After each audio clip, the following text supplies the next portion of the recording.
আসসালামু আলাইকুম ওয়া রাহমাতুল্লাহি ওয়া বারাকাতুহু। মাগফিরাত। দেশ ও বিদেশে থাকা মানুষগুলোকে সবাইকে জানাই পবিত্র ঈদ উল আজহার ঈদ মোবারক। বিসমিল্লাহির রহমানির রহিম। শুরু করতেছি মহান রব্বুল আলামিনের দরবারে, যিনি অত্যন্ত দয়ালু এবং করুণাময়, এবং আরো খুশির সাথে শুকরিয়া জানাই যে একটি বছর ঘুরিয়ে আমাদের মাঝে দিয়েছেন সুখ আনন্দ আদান প্রদান করার দিন ঈদ উল আজহা যাকে বলা হয়। শুধু তাই নয়, এই দিনে আমাদের একের অপরের আত্মীয়তার বন্ধন আরো শক্ত গড়ে ওঠে।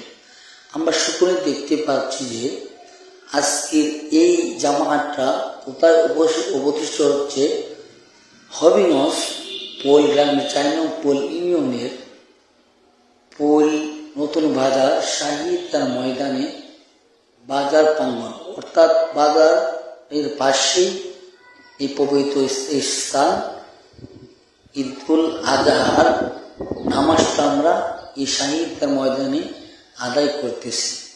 আল্লাহ পাক রব্বুল আলামিন সুবহানাহু ওয়া তাআলা এই একটি বছর ঘুরিয়ে আমাদেরকে আত্মীয়তার বন্ধন আরো গড়ে ওঠার এই দিনটি হচ্ছে ঈদ উল আজহার দিন।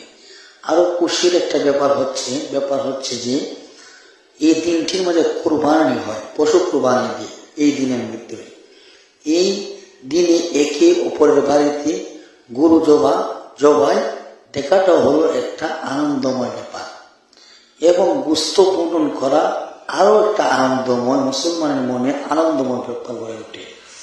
প্রিয় মুসলিম ভাইরা, সকলে আল্লাহ পাক রব্বুল আলামিন সুবহানাহু ওয়া তাআলা দরবারে শুকরিয়া জানাই। কেননা আল্লাহ পাক রব্বুল আলামিন এই দিনের ভিতরে আগামী বছর যারা নামাজ পড়েছিল, এই বছর হায়াত পায় নাই, তাদেরকে আল্লাহ পাক রব্বুল আলামিন আল্লাহর পছন্দ হয়েছে, আল্লাহ নিয়ে গিয়েছেন।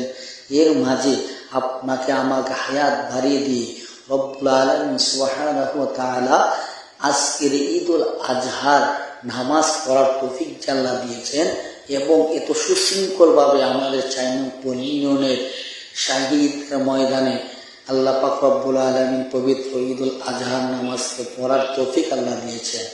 এবং বন্ধু বান্ধব, আত্মীয় স্বজন, মুসাফার মাধ্যমে, কদম মসজিদের মাধ্যমে আমরা অনেকের আত্মীয়তার বন্ধন তারা শক্ত করে ওঠে, ভালোবাসা বন্ধন তারা শক্ত হয়ে ওঠে, এবং একজন আরেকজনের হৃদয়ের মাধুরীতে মিশে একজন আরেকজনের সাথে কোলাকুলি করে, একজন আরেকজনকে জিজ্ঞাসাবাদ করে, একজন আরেকজনকে ঈদ মুবারক বলে, একজন আরেকজনের সাথে কথা বলে সুশৃঙ্খলভাবে ওই দিনটাই উদযাপন করে।